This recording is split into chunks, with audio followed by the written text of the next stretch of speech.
जब लग गुरु मिले न साचा, तब लग गुरु करो 10 पांचा। क्या गुरु बदल सकते हैं? क्या गुरु बदलने से पाप लगता है? अध्यात्म के इस मैदान में आखिर सही गुरु कौन है? गीता जी में वर्णित तत्वदर्शी संत कौन है? इन सभी प्रश्नों के उत्तर जानने के लिए अवश्य सुनिए जगत गुरु तत्वदर्शी संत रामपाल जी महाराज के मंगल प्रवचन। आइए अब सुनते हैं संत रामपाल जी महाराज जी से नाम दीक्षा लेकर सतभक्ति करके अद्भुत लाभ प्राप्त करने वाले अनुयायियों के विचार। जी नमस्कार। नमस्कार सर। क्या नाम है आपका? सपना चौधरी। सपना जी, कहाँ से हैं आप? संबल यूपी से आई सर मैं। संत रामपाल जी महाराज से नाम दीक्षा लेने से पहले आप क्या भक्ति साधना करते थे? मैं शंकर भगवान की पूजा करती थी, बहुत ज़्यादा मंदिरों में जाती थी और हमारे गांव में एक शंकर जी का मंदिर था, मैं वहाँ बहुत जाती थी और मेरा मन मतलब मैं बहुत ज़्यादा सबसे बड़ा भगवान मैं शंकर भगवान को ही मानती थी, उन्हें ही अपना इष्ट देव मानती थी। और मैं कम से कम मैंने 10-15 साल शंकर भगवान की पूजा की और मेरी शादी हुई तो वहाँ भी सभी लोग शंकर भगवान के पुजारी थे। सब लोग, हमारे जो हस्बैंड है वो भी शंकर भगवान की पूजा करते थे, जो हमारे हस्बैंड के पिताजी हैं वो भी शंकर भगवान की पूजा करते थे, सभी शंकर भगवान को मानते थे। एक बात बताइए सपना जी, जब आप शंकर भगवान की पूजा कर ही रहे थे तो फिर आपको संत रामपाल जी महाराज जी से नाम दीक्षा लेने की क्या जरूरत थी?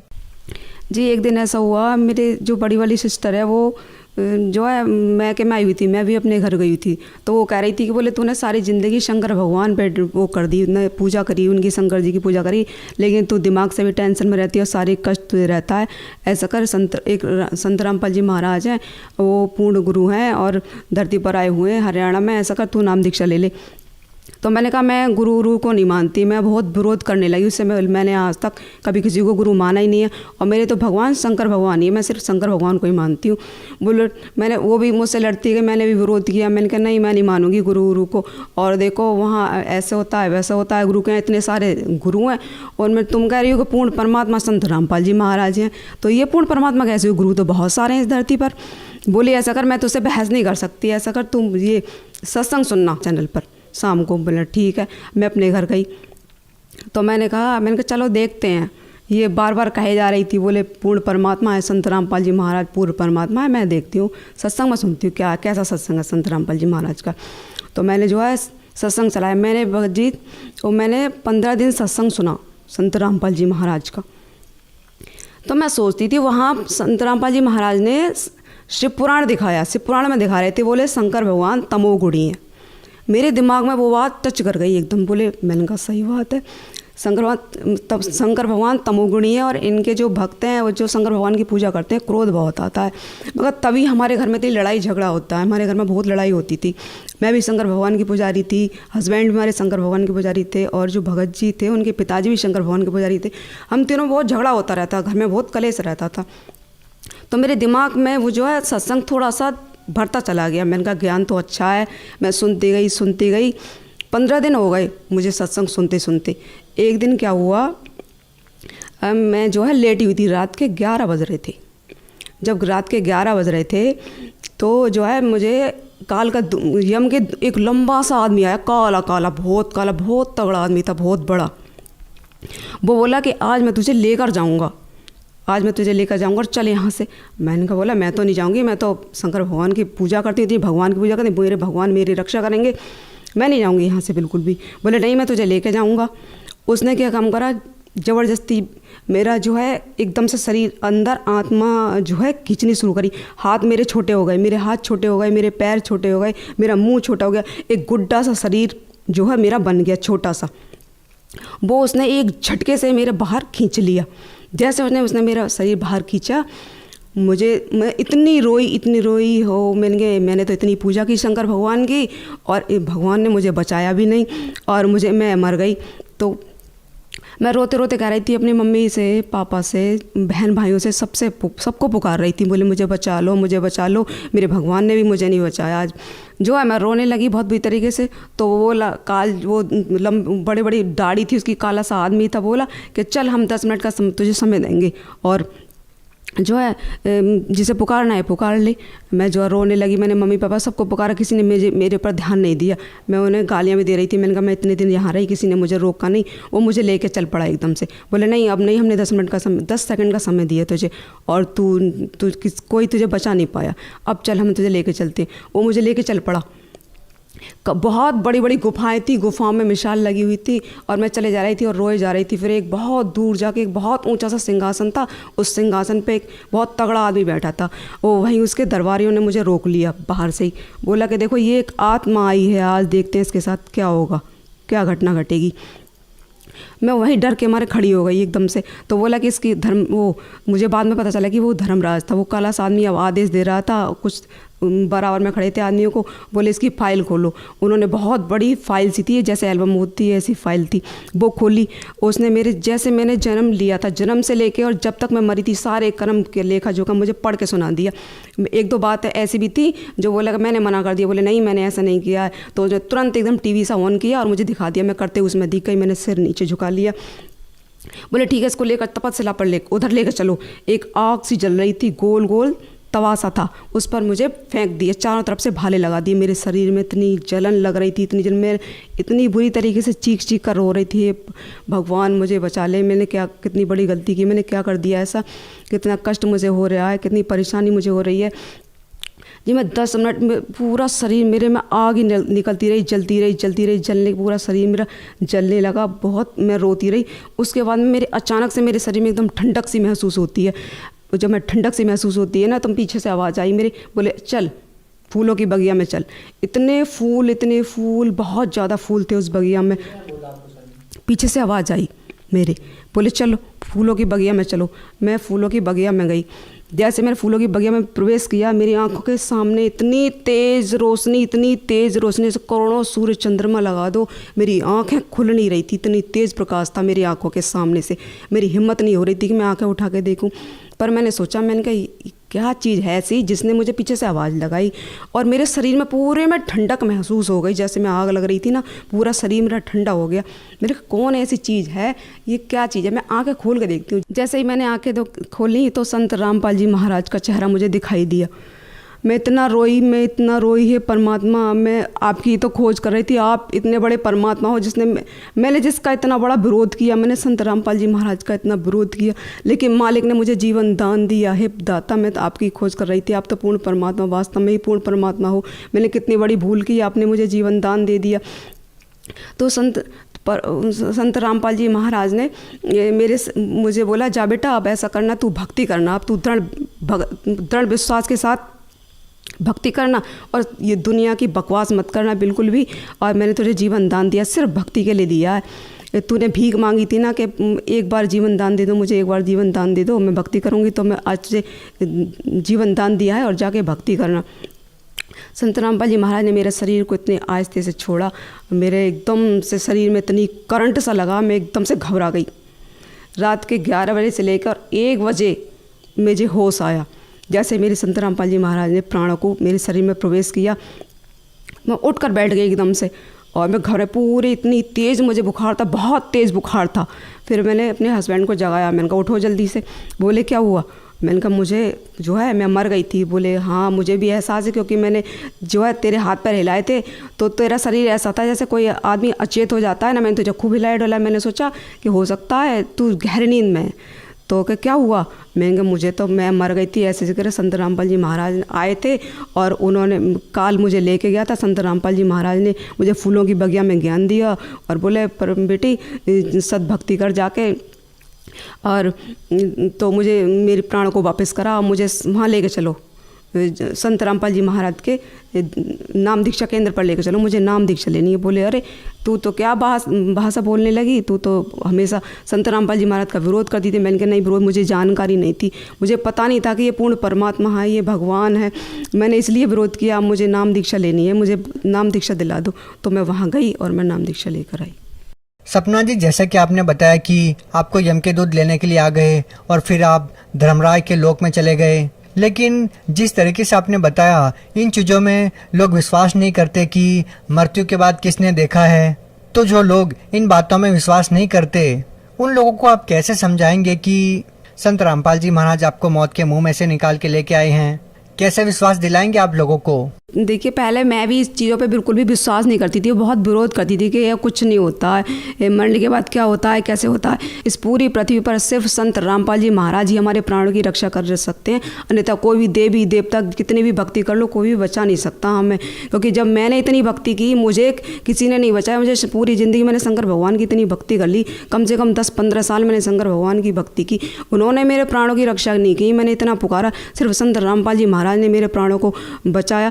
तो सपना जी, हम आपसे जानना चाहेंगे कि क्या संत रामपाल जी महाराज से नाम दीक्षा लेने के बाद आपको और कोई भी लाभ मिला?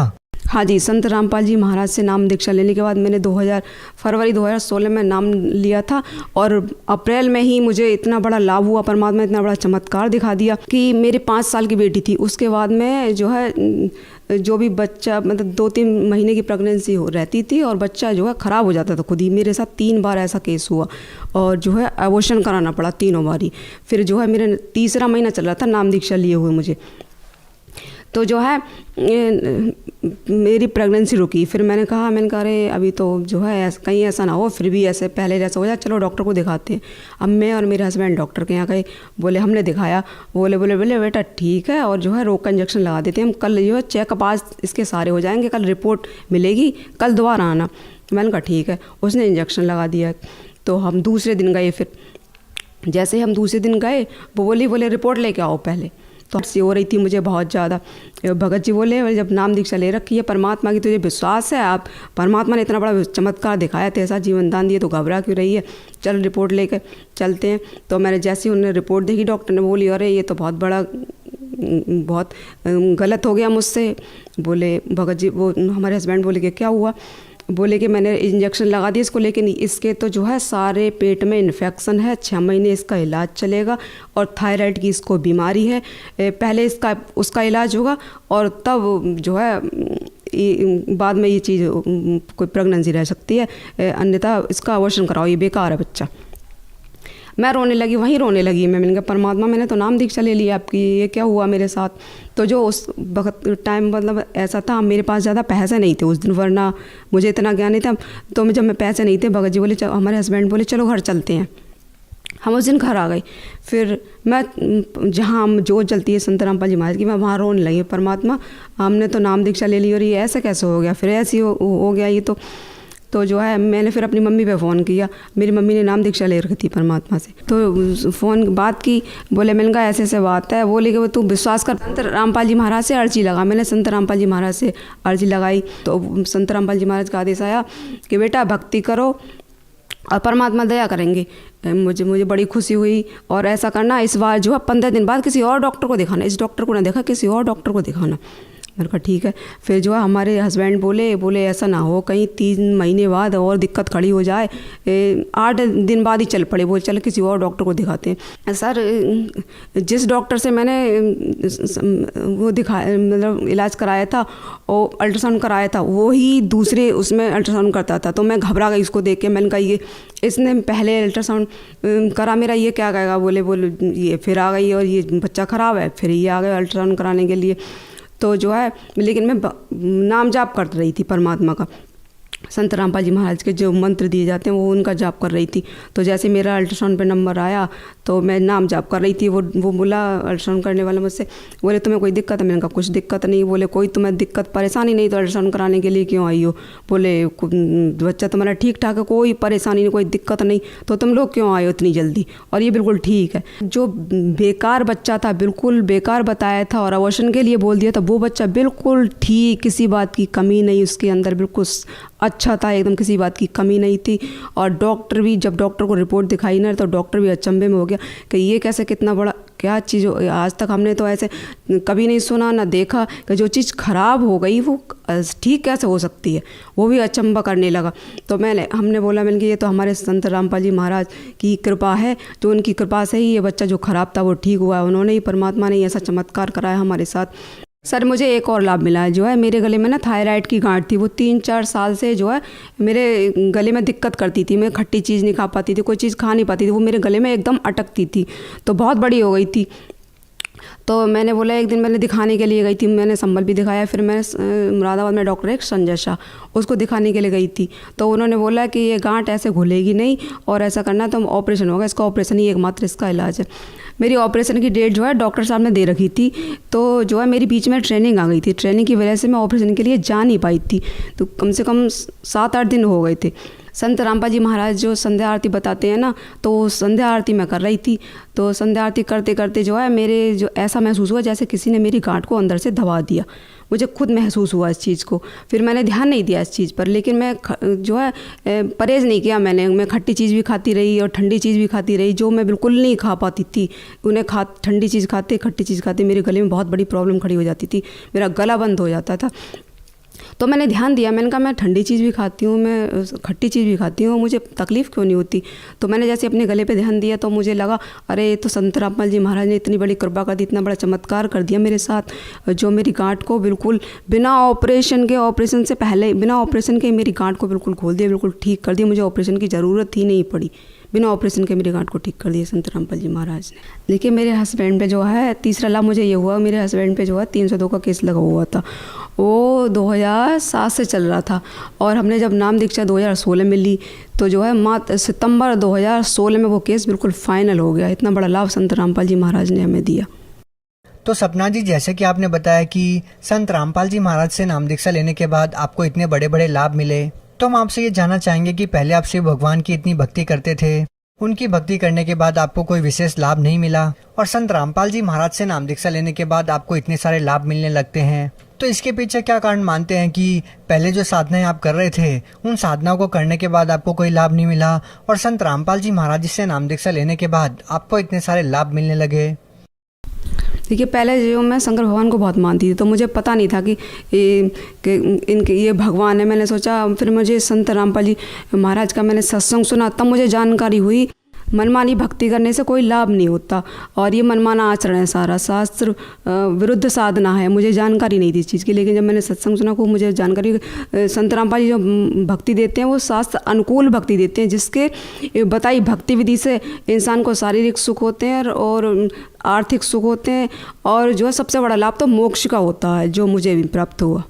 आप भगत समाज को क्या संदेश देना चाहते हैं? भक्त समाज को बार बार आग्रह करना चाहती हूँ, विनती करना चाहती हूँ भक्त समाज से कि देखो, जब मैंने शंकर भगवान की इतनी भक्ति की तो मेरे प्राण की रक्षा नहीं कर पाए शंकर भगवान।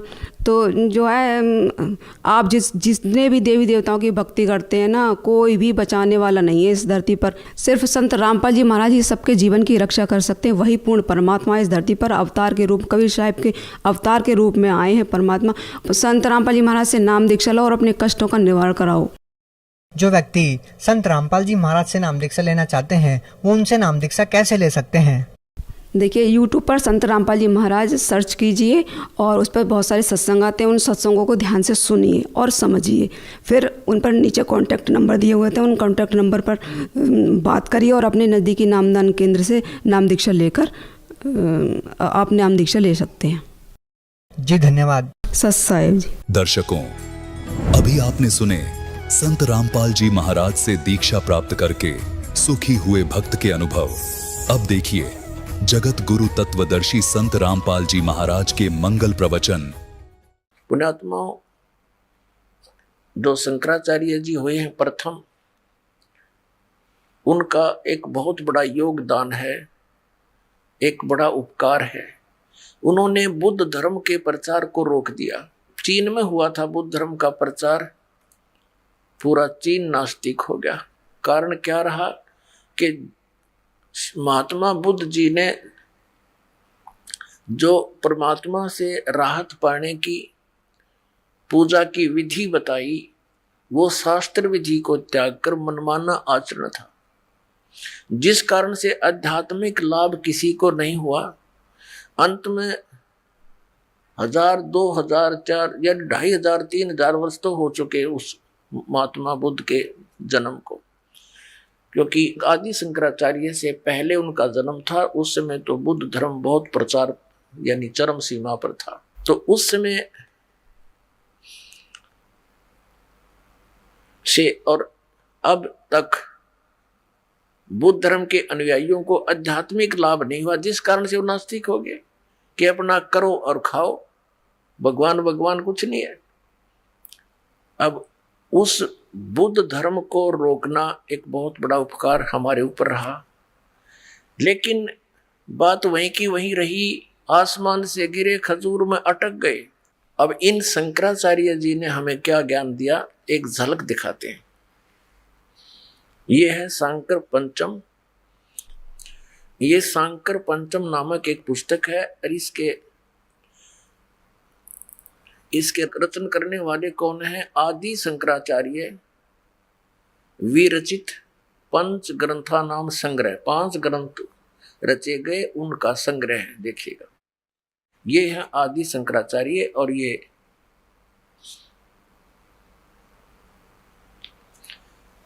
इसकी अनुवाद करता कौन है? इन्होंने संस्कृत में लिखा था। अनुवाद करता है, व्याख्याकार हैं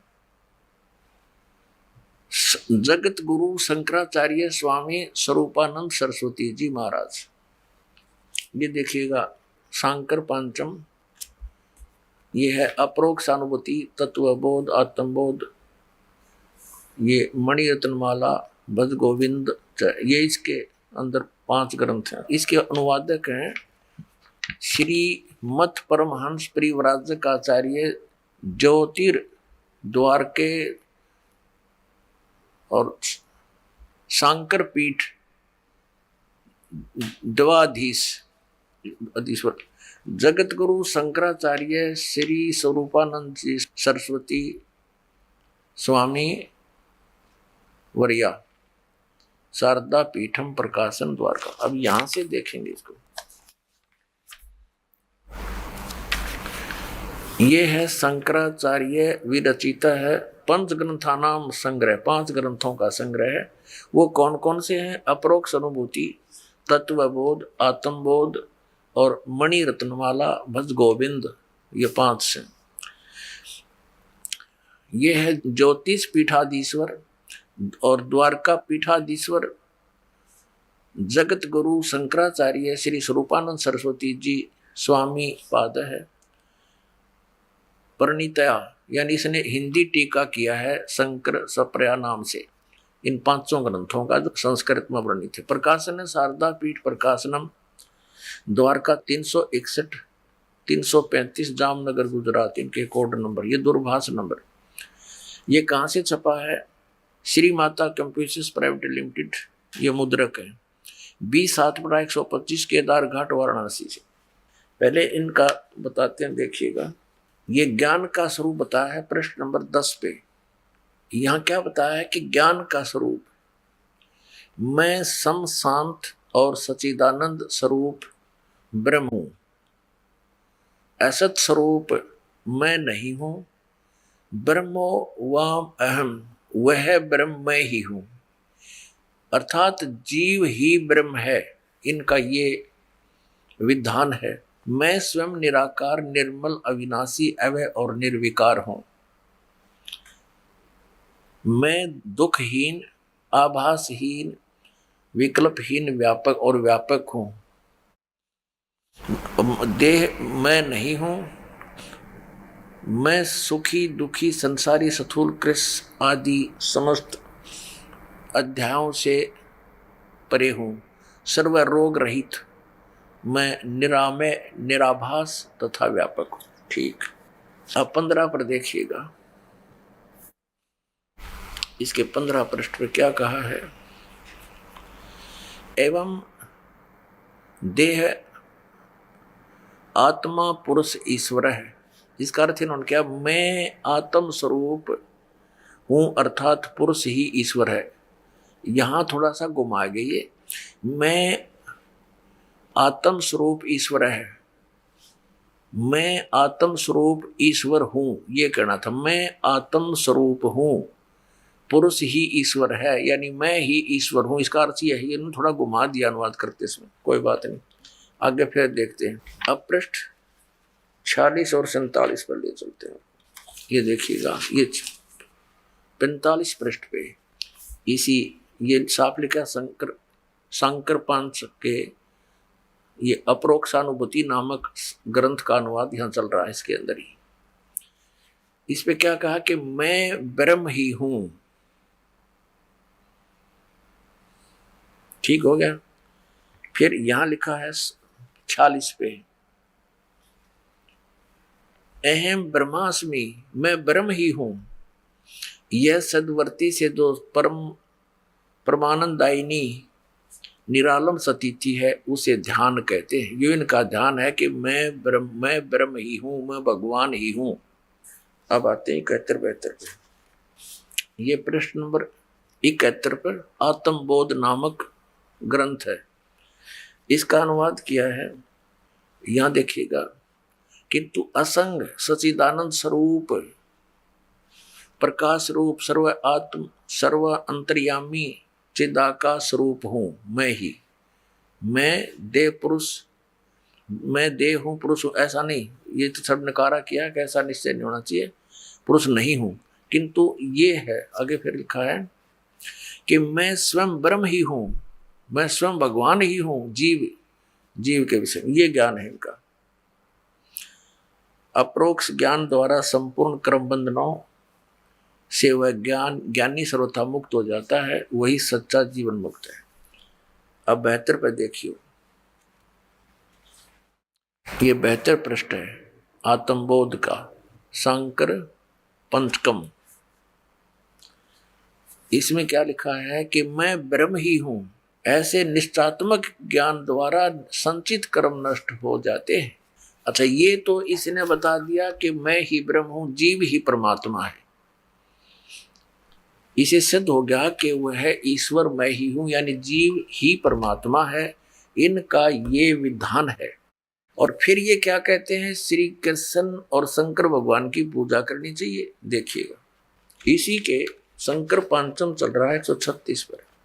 ये शंकर पांचम पंच के श्री मणि रत्नमाला में 136 पृष्ठ पे ये यहाँ इसका श्लोक है। इस श्लोक का ये स्वरूपानंद जी श्री आदि शंकराचार्य द्वारा लिखे गए अपने अनुभव का ही अनुवाद कर रहे हैं। इसमें पूछा कि कार्य किम, क्या करना चाहिए, किम विधेयम, क्या विधान है। तो कहता मलिनम शिव अर्चा।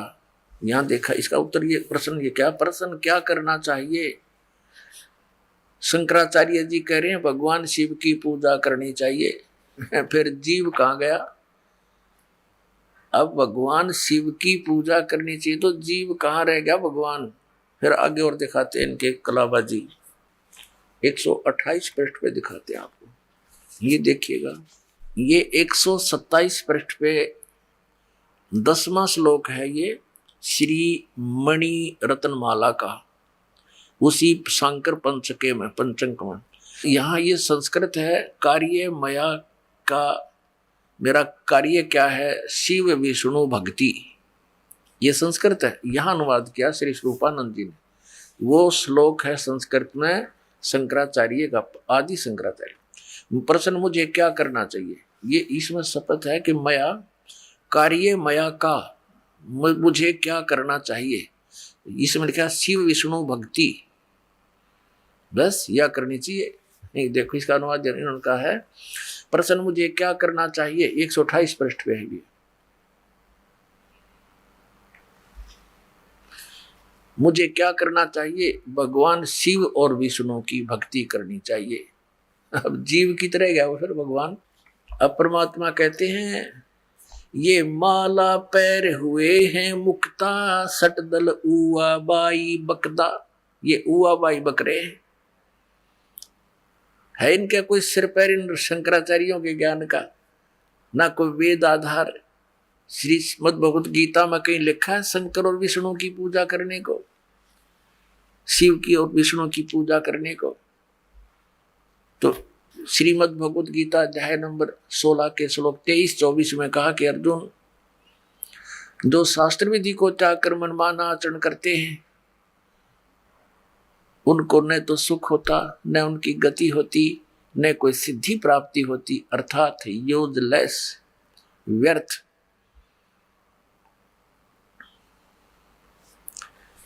अब देखिएगा इसी 128 पृष्ठ पे शंकर पांचम वही चल रहा है, शंकर पांचम। और ये श्री मणि रत्नमाला 128 पृष्ठ पे आपने पूछा, इन्हीं का प्रश्न है, मूर्ख कौन है? जिसमें विवेक नहीं वह मूर्ख है। देखिए इनका विवेक, मुझे क्या करना चाहिए? भगवान शिव और विष्णु की भक्ति करनी चाहिए, ब्रह्म बस मैं भगवान हूँ, फिर शंकर भगवान की पूजा किस लिए करनी जरूरत है? इससे तो सारा काम बड़ी ज्ञानियों न्यू कहन मात्रते हैं, सोचन मात्रते हैं कि मैं भगवान हूँ, फिर भगवान शिव और विष्णु की पूजा की क्या आवश्यकता रहेगी? तो आप निर्णय कर लेना मूर्ख कौन है। ये देखिएगा इसकी भूमिका के अंदर क्या लिखा है, इस शंकर पांचम भूमिका, इसमें क्या लिखा है, इसके हम चलते हैं प्रश्न नंबर 14 पे। ये देखिएगा इसमें क्या बताया है, आपने जिन विषयों पर अधिक बल दिया है, भूमिका बनाता है अनुवादकर्ता। अनुवादकर्ता श्री स्वरूपानंद जी हैं, शंकराचार्य 2 पीठों के पीठाधीश्वर।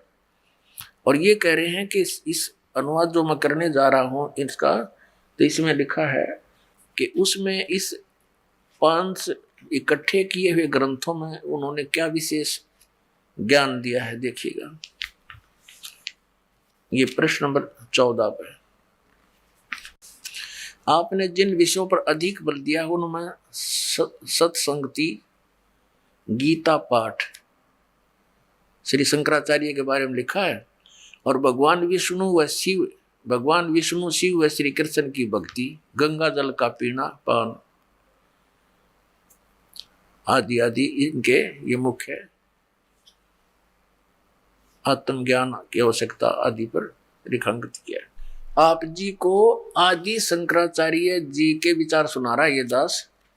और परमात्मा कहते हैं कबीर साहब जी के एक हाथी के पैड़ में और सब जीवों की पैड़, यानी एक आदि शंकराचार्य के विचार आपके रूबरू हो जाएंगे तो समझ लेना कि अन्य वर्तमान के जो शंकराचार्य जी हैं वो उन्हीं के ज्ञान का आगे प्रचार ही कर रहे हैं।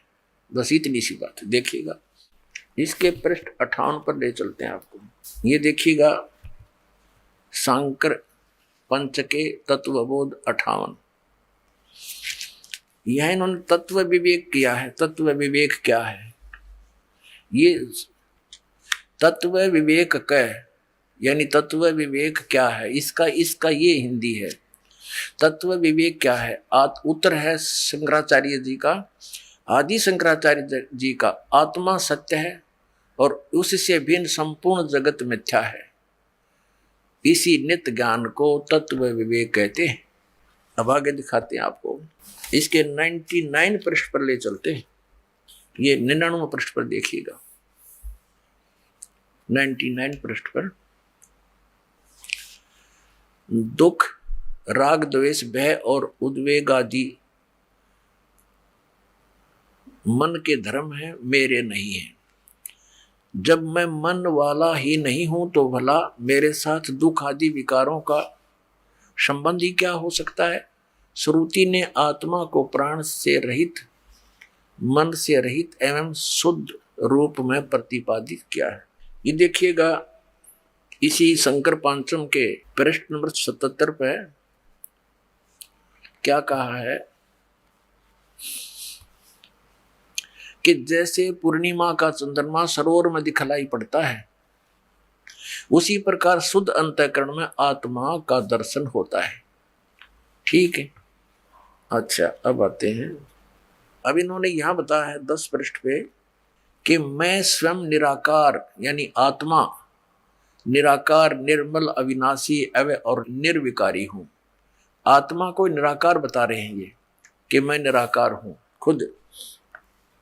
और यहां कह रहे हैं जैसे पूर्णिमा का चंद्रमा सरोवर में दिखाई पड़ता है, उसी प्रकार शुद्ध अंतःकरण में आत्मा का दर्शन होता है। अब 64 पृष्ठ पर देखिएगा, आत्मा को डिफाइन किया है। आत्मा क्या है? आत्मा क्या है? आत्मा सत्य है, चित्त है, आनंद है, बस निराकार है। आत्मा सत्य है, चित्त है और आनंद है, सच्चिदानंद रूप है। यानी सच्चिदानंद ये भगवान को भी कहते हैं और आत्मा को भी, यानी आत्मा और जीव को एकीकरण किया है। इसको ये अद्वैत मत बोलते हैं। ये इनके घर का है, ना वेदों और ना ग्रंथों में कहीं प्रमाण नहीं, सदग्रंथों में। एक कंसेप्ट और क्लियर करते हैं कि विश्वनाथ यानी नारायण कौन है, 123 पृष्ठ पे, फिर आगे चलेगा आपको। ये देखिएगा 123 पृष्ठ पे, 123 पृष्ठ पे श्री मणि रत्नमाला में ये क्या बताया है कि शिष्य का प्रश्न, हे गुरु, हे कृपालु, मैं इस अपार संसार समुद्र के बीच में डूब रहा हूं, मेरे लिए बचने का कोई उपाय है, कोई शरण है, कृपा उपदेश करने की कृपा कीजिए। गुरु का उत्तर, जो सारे संसार का ईश्वर है, उसके चरण कमल का ध्यान ही सबसे बड़ी नौका है, जिस पर चढ़कर तुम संसार समुद्र के पार जा सकते हो। विश्व पाद अम्बुज भगवान विश्वनाथ के चरण कमल रूपी जहाज में बैठो, वे तुम्हें पार लगाएंगे। वे ही विश्वनाथ हैं, वे ही श्री कृष्ण हैं, वे ही विष्णु हैं। अपने आत्माओं, एक तरफ तो ये कहते हैं मैं ही परमात्मा हूं, और दूसरी तरफ कहते हैं कि विष्णु, श्री कृष्ण, श्री विष्णु ये विश्वनाथ हैं, सॉरी यानी ब्रह्मांडों के मालिक हैं। अपने आत्माओं, अब इनकी वे ऑफ वर्शिप क्या है, थोड़ा सा ये झलक और दिखाते हैं। पुण्यात्माओं, परमात्मा का पाना और भक्ति करना इतना सिंपल है, बहुत ही आसान, पर यह विश्वास होना कि हम जो कर रहे हैं ये सत्य है और शास्त्र अनुकूल है, तो फिर संशय नहीं रहेगी। तो दास का जो प्रयत्न है, आपके ऊपर जो ये अज्ञान का इन पोचा मार रखा है, यो रेगमार लगा रहा है दास के आपके ऊपर से, वो पुराना रंग हटे ताकि नया ओरिजिनल पेंट और दृढ़ता के साथ आपके ऊपर वो पेंट हो जाए।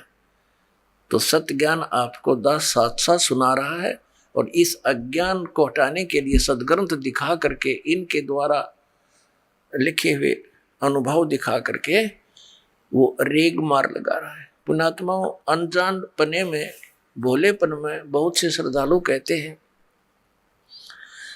कि रामपाल दास तो अन्य संतों की आलोचना करते हैं। पुण्यात्माओं, आलोचना वो होती है जो झूठी बकवाद करे, निराधार बातें कहे। अब जैसे इन महापुरुषों ने जो लिख रखा है आपको पढ़कर सुना रहा है, हमारे सदग्रंथों में जो लिखा है वो आपके रूबरू कर रहा है, तो इससे आपको सत्य और असत्य का ज्ञान आसानी से हो जाएगा। जैसे एक समय किसी ने नकली नोट छाप लिए थे, 1000 के, 500 के, तो सरकार ने क्या किया था, डुप्लीकेट और ओरिजिनल दोनों साथ साथ रख के दिखा दिए थे, टीवी के माध्यम से, समाचार पत्रों के माध्यम से, कि ओरिजिनल ऐसा होता है, डुप्लीकेट ऐसा होता है। तो क्या सरकार आलोचना कर रही थी? एक महापरोपकार कर दिया ना, लाखों लोग ठगे जाते, उनका ईसाई गरीब व्यक्ति के पास 10-20 हजार रुपये होते हैं, वो नकली होते, तो वो तो रो रो कर टक्कर मारता।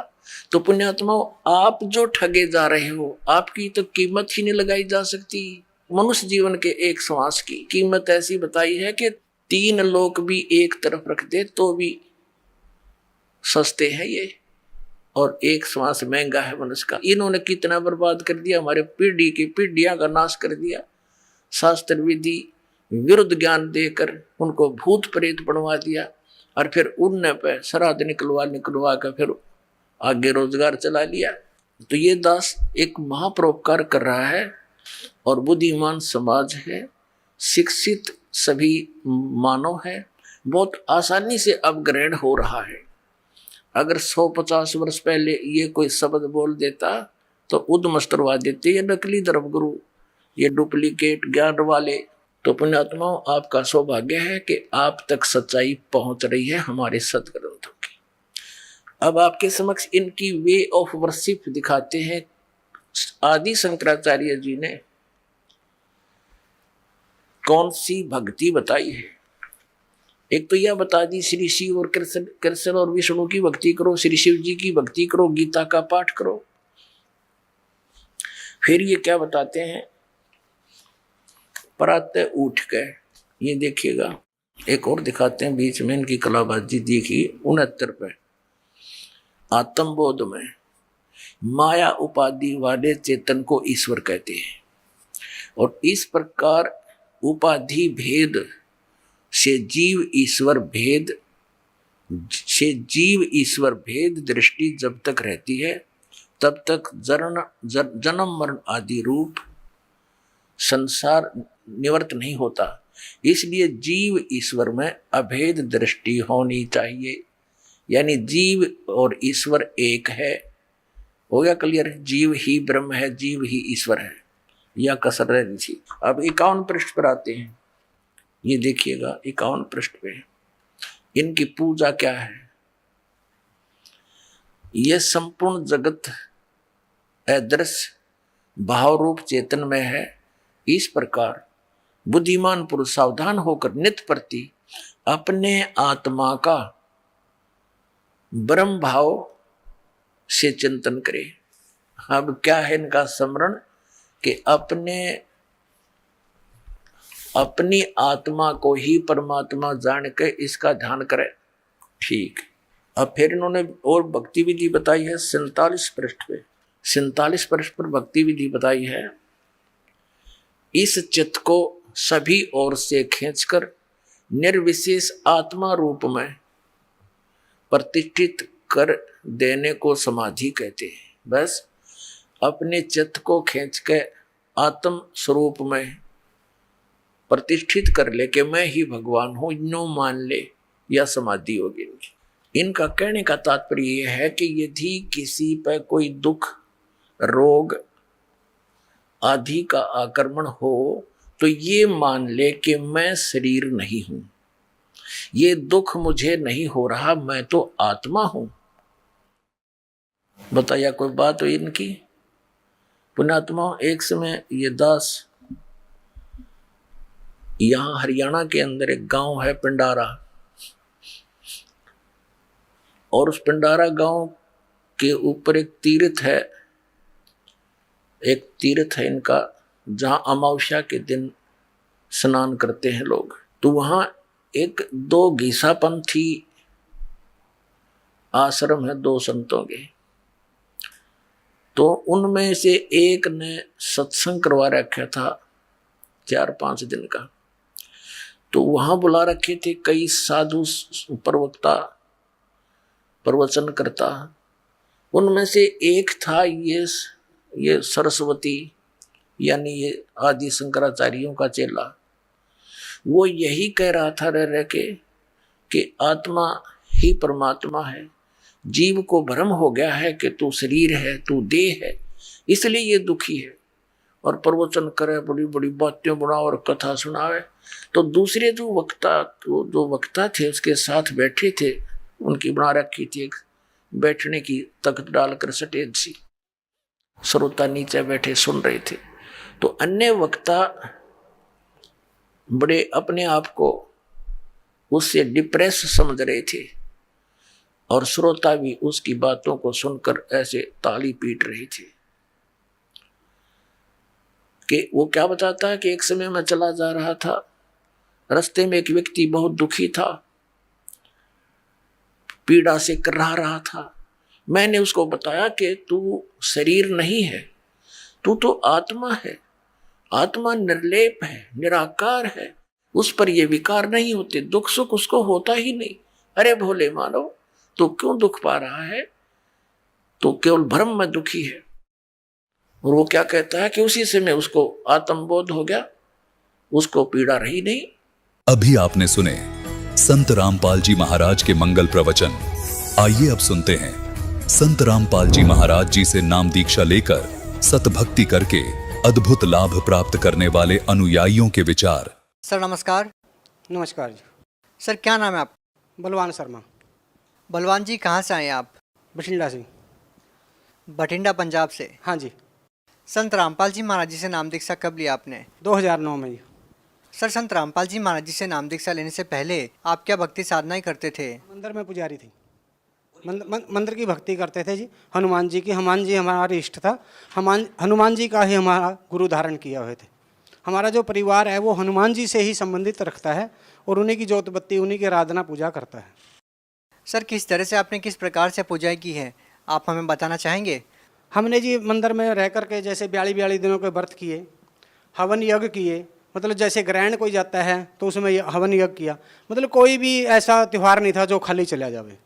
और उसमें हम पैसा कमाने के इच्छुक नहीं थे, सिर्फ हम इच्छुक इस बात के थे भी ये विषय क्या है, हमने किस धारा में जाना है, हमारा मोक्ष कैसे होगा, जन्म मरण से कैसे छूटेंगे, हमारा जो पुण्य है कहाँ लग बढ़ता जाएगा और उस पुण्य से हमारा आगे जा कर के भगवान के खाते में जाएगा या नहीं जाएगा, ये तो हमारे को नहीं पता था कहाँ जाएगा। पर इतना ज़रूर था कि भी हनुमान जी हमारा खाता आगे जा कर के देंगे और फिर हमारा कल्याण हो जाएगा। इस धारा से हम बहते गए और चलते गए और हमने खूब मतलब मंदिर में अपने शरीर को इतना सुखा दिया कि अगर इसके अंदर 2 गिलास भी जल डालें तो वो भी वापस आ जाता था और वो अंदर नहीं जाता था। अंदर की जो फैक्ट्रियाँ थी नीचे की वो बिल्कुल काम करना हट गई थी और भूख प्यास बिल्कुल मतलब अपनी जगह ठहर गई थी, बहुत ही कम हो गई थी। तो एक तरह से आपने अन्न आहार करना छोड़ दिया था? हाँ जी, और बहुत ही कम, मतलब जैसे एकादशी आ गई उसका व्रत कर लो, मतलब व्रत हमने इतने किए कि महीना में ना 20 दिन या 15 दिन तो हमारे व्रत में चले जाते थे। तो सर, आप एक तरह से निराहार रहते थे, आपने इतनी सारी पूजाएं साधनाएं की है, तो सर उसके बाद आप संत रामपाल जी महाराज जी से कैसे जुड़ गए?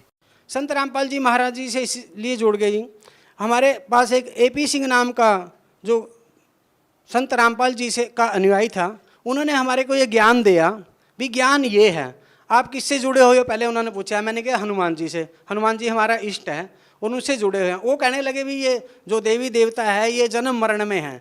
मैंने कहा अभी उनसे, हाँ जन्म मरण में है, पर मैंने कहा ये आगे हमारा जो काम है परमात्मा से कर देंगे क्योंकि इनकी पहुँच वहाँ लग है, हमने ये मान रखा था और वो अपना काम हो जाएगा। वो कहने लगे नहीं कर सकते। मैंने कहा क्यों नहीं कर सकते? तो कहने लगे आप पढ़ लो। उन्होंने मेरे को बुक दी, उस पुस्तक से मैंने 2 दिन में सारा स्ट्रक्चर उनका पढ़ दिया, 2 ही दिन में। तो 2 दिन में पढ़ने के बाद मैंने उनको कहा भी आप ये अपनी बुक ले लो, मैंने पढ़ दी। मैंने कहा जो ये ज्ञान है, मैंने कहा ये तो किसी ऐसे संत का है जो तत्वदर्शी संत है। मैंने कहा अगर वो संत होया फिर तो ठीक है, अगर वो संत नहीं होया, उसको ये ज्ञान कहीं से मिल गया तो वो तो दुनिया को लूट करके खा जाएगा। मैंने कहा छोड़ेगा नहीं किसी कीमत पे भी, क्योंकि मैंने कहा ये ज्ञान लीट एंड क्लीन है और फाइनल है, क्योंकि इससे पहले के ज्ञान में तो हम सुलझे हुए हैं पर इस ज्ञान में हम उलझे हुए हैं। सर, एक बात बताइए, आप एक मंदिर में पुजारी रहे हैं, आपने एकदम से कैसे निर्णय कर लिया कि संत रामपाल जी महाराज जी की जो पुस्तकें हैं उनमें जो ज्ञान है वो बिल्कुल सही है और आप जो पहले कथाएं करते थे वो सही नहीं है? ये निर्णय कैसे किया आपने? ये निर्णय इसलिए किया, हम जब कथा करते थे उसमें जैसे देवी पुराण में आता है आविर्भाव और तिरोभाव, तो उसमें हम क्या करते थे, एक अटकल लगाते थे। अटकल लगाने से सामने कथावाचक जो सुनते थे उनको किसी को पता नहीं लगता था भाई पंडित जी क्या कह रहे हैं, क्या नहीं कह रहे हैं और किस प्रकार से आगे जा रहे हैं डायरेक्शन को लेकर के। तो उसमें एक हेरा फेरी होती थी। अगर हम वहाँ सच बोलें तो मंदिर से बाहर निकलना पड़ता है, अगर हम सच न बोलें तो हम पाप के भागी भी वहाँ, क्योंकि हमारे को खुद ही ज्ञान नहीं भी आविर्भाव क्या है, तिरोभाव क्या है, ब्रह्मा विष्णु महेश के बारे में ये बात होती थी वहाँ। तो अगर हम कहें ब्रह्मा विष्णु महेश का वहाँ जन्म और मृत्यु है तो उसमें एक प्रेशर बनता है कि ब्रह्मा विष्णु महेश का अगर जन्म मरण है तो आप पूजा किसकी कर रहे हो, तो आप किसके ऊपर ठहरे हो और क्या कर रहे हो, ये तो उसमें तो उसी टाइम फैसला हो जाता है, गेट आउट फ्रॉम हेयर। तो कहने का मतलब ये था कि आप चाहते हुए भी लोगों को ये नहीं बताते थे कथा के दौरान कि ब्रह्मा विष्णु महेश की मृत्यु या जन्म होता है। यदि आप ऐसा बताएंगे तो लोग आपके ऊपर सवाल उठाएंगे कि भगवान कौन है। हाँ, तो हमने भगवान के बारे में ज्ञान नहीं था बिल्कुल, हमने तो देवी देवताओं के सतर तकर ज्ञान था और जो दूसरों का लिखा हुआ था वो भी, और जो पुराणों के अनुसार हम कथा करते थे, जहाँ भी ये तत्व ज्ञान की बात आती थी वहाँ से अटकल लगा करके हम आगे चले जाते थे और माई या कथा सुनने वाला खुश हो जाता था। हमारी तो इतनी ही पहुँच थी। सर, एक बात बताइए, जैसे कि आप पुजारी थे, सर श्रद्धालुओं के मन में ये रहता था कि ब्रह्मा विष्णु महेश भगवान है, लेकिन आपको पता था कि देवी पुराण में लिखा हुआ है कि इनका जन्म और मृत्यु होता है, तो आपके मन में ये सवाल तो जरूर था कि ब्रह्मा विष्णु महेश से भी ऊपर कोई भक्ति है, तो क्या संत रामपाल जी महाराज जी की किताबें जो आपने पढ़ी, उनका लिटरेचर जो आपने पढ़ा, तो आपको क्या उन सवालों का जवाब मिला जिनको जानने के लिए आप भी उत्सुक थे? हाँ जी, उनके जवाब हमारे को मिले। जो हम संत रामपाल जी से ने हमारी जो ज्ञान की भूख थी वो बिल्कुल बिल्कुल ऐसे बिठा दी कि आपको और ज्ञान की ज़रूरत नहीं है और ये ज्ञान फाइनल है। अगर और किसी के पास कोई ज्ञान हो ऐसा तो गुरुजी हमारे कह रहे हैं कि भाई मैं भी वहीं चल पड़ूंगा उस ज्ञान के पास और हम सारे चल पड़ेंगे। सर, अमूमन हम देखते हैं कि संत रामपाल जी महाराज जी से वही लोग नाम दीक्षा लेते हैं जो किसी न किसी बीमारी से पीड़ित है। क्या आपने भी कोई बीमारी का निदान पाने के लिए संत रामपाल जी महाराज जी से नाम दीक्षा ली थी, या फिर ज्ञान आधार बनाकर ही संत रामपाल जी महाराज जी से नाम दीक्षा ली? नहीं, हमारे इससे कोई संबंध नहीं है। बीमारी को तो मैं इस प्रकार से समझता हूँ कि भाई चलती रहती हैं कुछ ना कुछ बीमारी आदमी के साथ, क्योंकि जब शरीर बना है उसमें कोई ना कोई फैक्ट्री काम करना हट जाती है। कोई खास विषय नहीं है, लेकिन मेरा एक खास विषय था भी ये ओरिजिनल सच क्या है, परमात्मा के विधान क्या है, परमात्मा किस प्रकार से पाया जाता है, ज्ञान का अंत क्या है। सर, ये तो ज्ञान की बातें थी। यदि बात करें प्रैक्टिकल की, क्योंकि जिस तरह से लोग आज समाज में जी रहे हैं, हजारों ऐसी पीड़ाएं हैं, मानसिक तौर पर पीड़ित है लोग, आर्थिक तौर पर पीड़ित हैं और शारीरिक तौर पर भी पीड़ित हैं। तो ऐसे में लोगों को तलाश है एक ऐसी संजीवनी की जो लोगों की सारी समस्याओं को दूर कर दे। तो सर, हम आपसे जानना चाहेंगे, क्या संत रामपाल जी महाराज जी से नाम दीक्षा लेने के बाद क्या आपको ऐसी समस्याओं से भी निजात मिली जिन समस्याओं को लेकर आज समाज जूझ रहा है? हाँ, हमारे को उन जिन समस्याओं को लेकर के समाज आज जूझ रहा है और जिनको सहन कर रहा है और जिसमें उनके घर भी बर्बाद होते जा रहे हैं, उनको खुद पता है हमारा घर बर्बाद एक भूत ने कर दिया या एक देवी देवता ने कर दिया या किसी ने भी कर दिया या टूणा टप्पे के चक्कर में है। आज सबसे बड़ी तो बीमारी ये देखो, हम तो कहते हैं मेरा ये धर्म है, धर्म नहीं है उसका, ये झूठ बोलता है वो। उसको देखो, उसके आगे देखो, उसने 5-7 मिर्च टांग रखी है, ऊपर नींबू टांग रखा है, उसका धर्म तो है ही नहीं कोई। धर्म कहाँ है? वो तो टूणे टप्पियाँ वाला है। और जब टूणे टप्पे वहाँ हम घुस जाते हैं, हमारे पास ये हर बीमारी से, हर किसी से, हर हवा से, हर देवी देवता से, हर पितर से, हर भूत प्रेत से जूझना पड़ेगा आपको, क्योंकि देवी देवता अच्छा। सर, उन सभी का समाधान क्या है? उन सभी का समाधान एक ही है। अगर आप संत रामपाल जी से महाराज से जुड़ोगे, लेकिन जुड़ने के लिए भी मैं पहले कहता हूँ भी पहले ज्ञान को समझो। अगर ज्ञान नहीं समझा, वहाँ जुड़ गए, फिर भाग गए 2 महीना, कोई फायदा नहीं। उससे पहले निर्णय लो भी ज्ञान क्या है, बात क्या है, किसमें किसकी पोस्ट में कितना दम है। उसमें पहले लिख गया भाई देवी देवताओं के में इतना दम है, पितरों में इतना दम है, भूत प्रेत पिशाच में इतना दम है, काल में इतना दम है, धर्मराज में इतना दम है, परमात्मा में इतना दम है। तो गुरु में कितना दम है पहले ये देख लो, गुरु में कितना दम है। अगर गुरु में दम नहीं है तो वहाँ जाओगे क्या लेने? तो जा करके भी अगर प्यासे आ गए तो गए क्या लेने? आप तो मतलब ट्रेन में मलमूत्र फैलाने के लिए गए थे। फिर क्या ये माने कि संत रामपाल जी महाराज जी में दम है? हाँ, अगर संत रामपाल जी में आपको दम नहीं लगता है, उनको तोड़ लो। पहले आप जाओ, संत रामपाल जी से जुड़ोगे, वहाँ जाकर के कम से कम भी आपकी जो भूत प्रेत पिशाच की छाया है, जो घर में आपके अनबन हो रहा है, आग लगती है, ईंट पत्थर पड़ते हैं, आपके कपड़े सड़ते हैं, आपका टट्टी पेशाब बीच में निकलता है और आप उसको रोक नहीं पा रहे हो किसी कीमत पे भी, वो चीज़ पहले दिन ही खत्म हो जाएंगी, ये गारंटी है। आपका क्या अनुभव है इसके बारे में? आपके परिवार का क्या अनुभव है? मेरा अनुभव ये है, जब हमारे परिवार में मिसिज का गला बिल्कुल दाबिया जाता था, मुंह दाबिया जाता था और छोटे बच्चे थे मेरे, तंग हो जाते थे, उस बात को लेकर के रोते भी थे, क्योंकि अगर मंदिर के पुजारी के बच्चे रोएं और वो बात बाहर जाए। किस कारण से मुंह दबा दिया जाता है? ये पितरों के कारण, भूत प्रेतों के कारण। और उसमें ये था, जो भूत प्रेत थे या पितर था, उसका मेरे को पता भी था, लेकिन उसका इलाज मेरे से हो ही नहीं पा रहा था। सर, आज आप पुजारियों की पोल अच्छे से खोल रहे हो और आपके निशाने लगातार तांत्रिकों पर भी फिट बैठ रहे हैं। बहुत बड़ा प्रश्न चिन्ह भी आप उन लोगों पर खड़ा कर रहे हैं। तो क्या ये जो तांत्रिक क्रिया होती है, भूत प्रेत की जो बाधा होती है, क्या संत रामपाल जी महाराज उसको ठीक कर देते हैं? संत रामपाल जी महाराज उन चीज़ों को बिल्कुल जाते ही कांटा मार देते हैं। आगे का क्या अनुभव रहा आपकी पत्नी का? हमारी पत्नी का ये अनुभव रहा कि जो वो चीज़ थी जिसको पितर प्रेत कह लो, वो अंदर बैठ गई थी बिल्कुल। वो अंदर बैठने के बाद मैंने उनसे कभी नहीं कहा भैया आप संत रामपाल जी से जुड़िए या ना जुड़िए, पर मैंने उनको बुक जरूर पढ़वा दी थी सारी। मैंने कहा 5-5, 7-7 पेज करके पढ़ो इनको और इसमें देख लो, अगर जचे तो ठीक है, नहीं छोड़ दो। उन्होंने सारी बुक पढ़ी, उन्होंने अपने आप कह दिया ये अब मेरे पास कोई चारा नहीं है और मैं संत रामपाल जी के पास मैंने ले चल। मैंने कहा अभी सोच ले, पर ले चलेंगे पीछे नहीं हटेंगे, पीछे नहीं हटने दूंगा, जो मर्जी हो जाए, मैं तो हटूंगा नहीं। तो उन्होंने कहा ठीक है, पीछे नहीं हटेंगे। तो उसके बाद में हम जब घर से चले तो हमारी मिसिज का एक एक बूंद पेशाब की, मतलब उनको चलने ही नहीं दिया, एक कदम भी चलने नहीं दिया। उसके बाद में फिर हम धक्का कर करके मतलब हम जैसे तैसे पहुंच गए। और हमारी मिसिज ट्रेन में बैठने के बाद में बाथरूम में ही रही, बाथरूम से बाहर ही नहीं आई। और हम जाकर के जाखल उतरे। जाखल का रास्ता पैसेंजर के अंदर 2 घंटों का 3 घंटों का रास्ता है, वो 2.5 का। तो उसके अंदर 3 घंटे भाई बिल्कुल वहीं रही, लेटरिन बाथरूम में, ट्रेन में। तो उसके बाद में मेरे को कहने लगे भी तू दवाई लिया। मैंने कहा दवाई तो काम नहीं करेगी। चलो फिर भी एक बंदा वहाँ से जाखल से कहने लगा नहीं, वो भी शर्मा जी था, वो हमारी मिसिज को वैसे जानता भी था थोड़ा, मतलब शर्मा होने के नाते। वो कहने लगे नहीं यहाँ से निकल करके दवाई लिया। हम 40 रुपए की दवाई ले। मेरे को पता था भी दवाई ने काम नहीं करना, ये कोई और बात है, दवाई तो बहुत दूर की बात है इस चक्रव्यूह में। तो उन्होंने दवाई दी भी।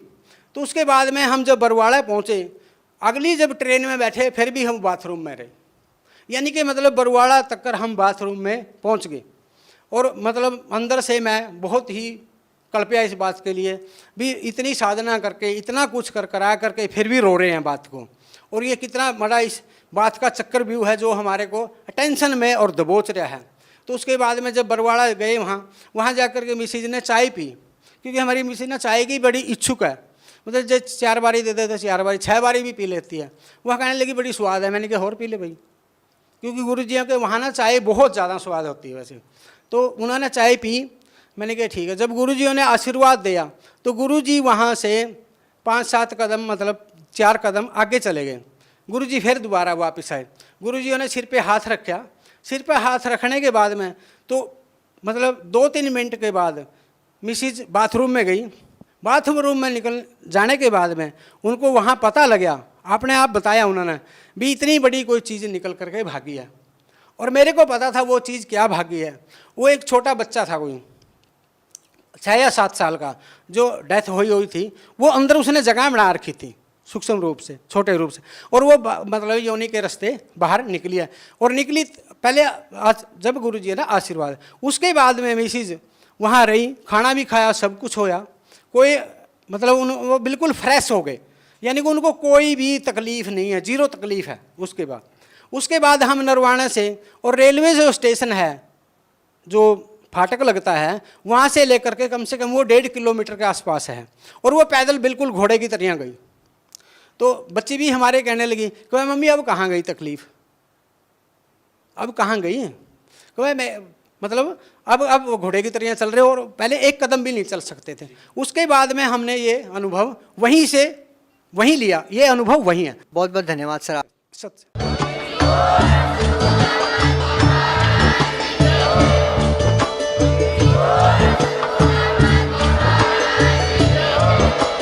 आप सुन रहे थे जगत गुरु तत्वदर्शी संत रामपाल जी महाराज जी के मंगल प्रवचन। अधिक जानकारी के लिए विजिट कीजिए हमारी वेबसाइट www.jagatgururampalji.org। संत रामपाल जी महाराज जी के शुभ आशीर्वाद से पूरे विश्व भर में 500 से भी ज्यादा नाम दीक्षा केंद्र हैं, जिन पर संत रामपाल जी महाराज जी द्वारा ऑनलाइन निशुल्क नाम दीक्षा दी जा रही है। अपने नजदीकी नाम दीक्षा केंद्र का पता करने के लिए संपर्क करें 8222880541।